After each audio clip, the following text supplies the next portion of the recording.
Bueno, y a propósito de la presentación hace algunos días nada más del Código Procesal Penal Civil de la Nación, que se presentó en el Senado inclusive también, el ministro de Justicia y Derechos Humanos, Germán Garabano, estuvo en esa presentación, varios funcionarios inclusive también, y el propio presidente también instó justamente a esto. Estamos en nuestro móvil está Martín Casares, que es el jefe de gabinete justamente del Ministerio de Justicia y Derechos Humanos. Casares, ¿cómo le va? Buen día. ¿Qué tal? Buenos días, mucho gusto, gracias. Gracias por atendernos en esta mañana.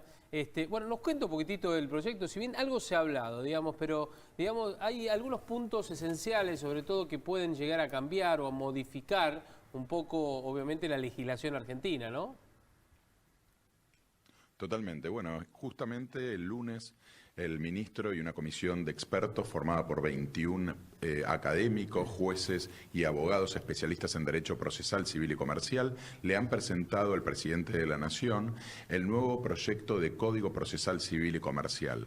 Es un código que básicamente lo que propone es un cambio de paradigma, dejar de lado los viejos expedientes escritos con muchos formalismos para ir hacia una dinámica de juicios orales en las cuales las partes le hagan sus planteos a los jueces en una audiencia oral, en el cual obviamente tengan que estar presentes, y de esa manera podamos ganar en términos de agilidad, transparencia y publicidad. Tengamos en cuenta que uno de los principales problemas que afecta a la gente en materia judicial es la larga duración de los procesos. Sí. Siempre en las encuestas de confianza que se hacen a la población, el primer y principal problema que destacan es la duración de las causas. Y además otra cosa que es importante, que creo que también está instrumentado dentro de este proyecto de modificación justamente a la ley, en este caso comercial y civil, como decía, es la digitalización, ¿no? Donde muchos jueces o juzgados lo que están requiriendo es, bueno, bajar el tema de la cantidad de papeles, de expedientes físicos, ¿no es cierto? Y transformarlos en virtuales o en este caso a través de las redes y digitalizándolo para evitar los colapsos que hoy se está sufriendo. Exactamente, este cambio de paradigma de un sistema, digamos, escrito, excesivamente formal, en el cual las presentaciones las hacen los abogados de manera muy técnica y solo con un lenguaje que entienden las partes que son entendidas en derecho, pasa a una dinámica de juicio oral y público que, además de agilizar, porque obviamente las resoluciones se toman en el marco de una audiencia citada por el juez, tiene que ir acompañada, como bien decías, de incorporación de nuevas tecnologías. Esto es expediente electrónico, notificación electrónica, con lo cual esto básicamente lo que tiene que hacer es desformalizar el trámite y que el centro sea poder resolver los problemas de la gente, el centro del proceso, y no el expediente, la burocracia y, digamos, el trámite, ¿no? Claro. O sea, es poner en definitiva a las personas y sus problemas en el centro de la cabeza y de los jueces y del sistema judicial en general. ¿Y qué pasa en este caso con la extinción de dominio también? Porque por un lado el Código Penal y aquellos, bueno, cuestiones vinculadas a corrupción, narcotráfico y demás que van por otro carril legal, estoy hablando, desde lo civil y comercial también hay posibilidad de incautar bienes producidas por hechos delictivos.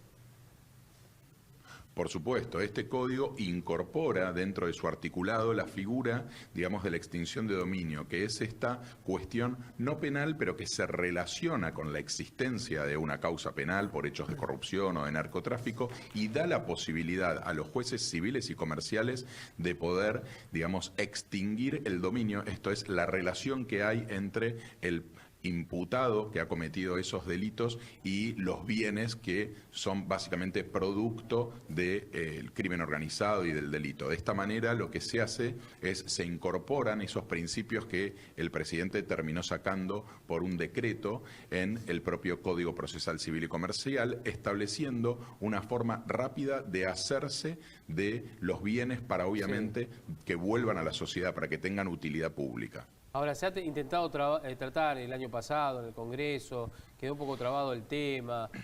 ¿Por qué no se sabe? ¿Cuál es la interpretación que hace usted, Casares, respecto de por qué algunos legisladores no quieren sancionar esta ley, esta normativa?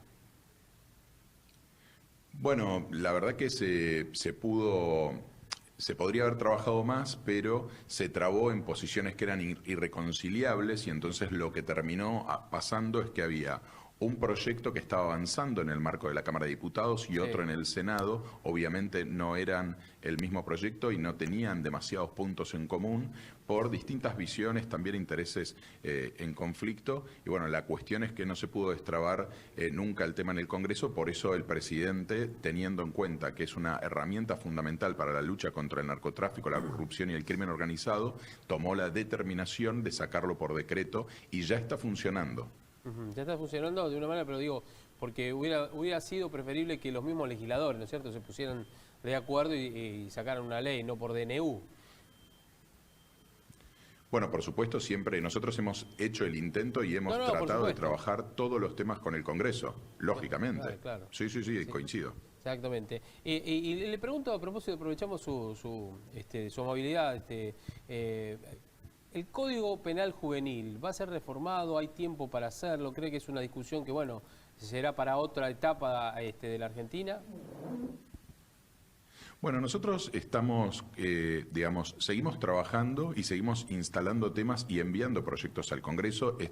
El Código Procesal Civil y Comercial es una buena, manera de mostrar que, de hecho, hay decisiones y definiciones que son desafíos y que los seguiremos trabajando si nos toca reelegir y si no quedarán para el próximo gobierno, tanto el Código Penal Juvenil como el Código Penal, que también está en el Senado, que se está trabajando. De hecho, el martes hubo una audiencia de especialistas que fueron y opinaron favorablemente apoyando diversas instituciones y artículos del Código Penal.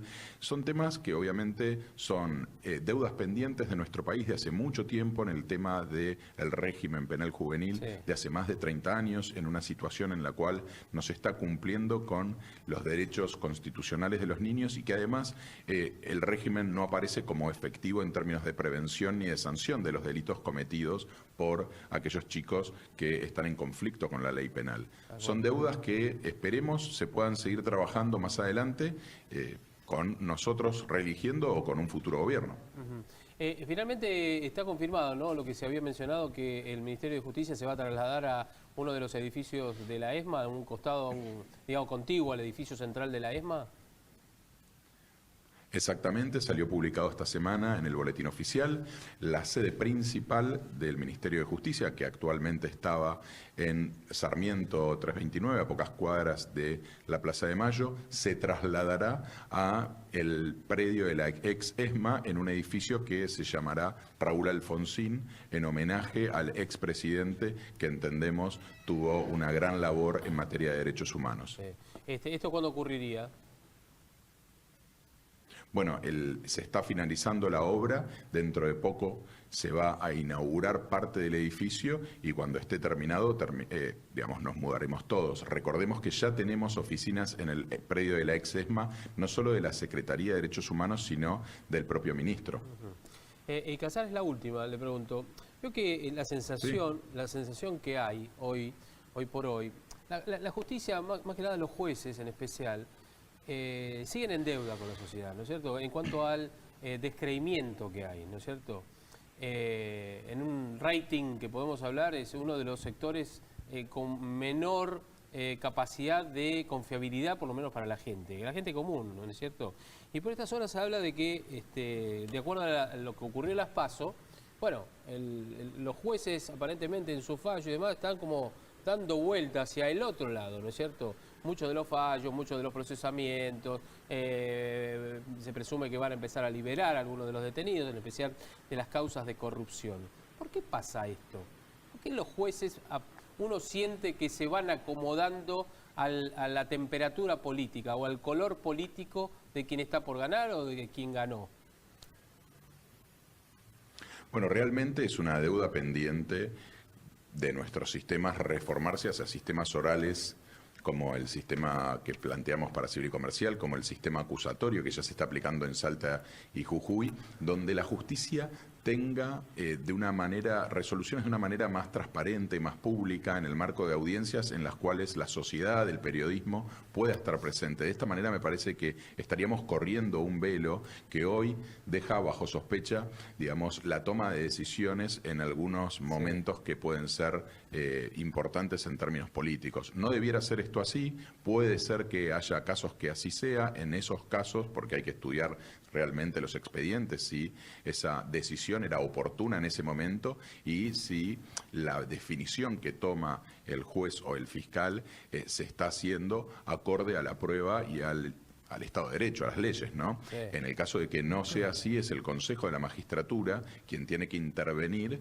para analizar estos hechos. ¿Usted cree que, como algunos presumen, si gana Alberto Fernández, varios van a salir en libertad?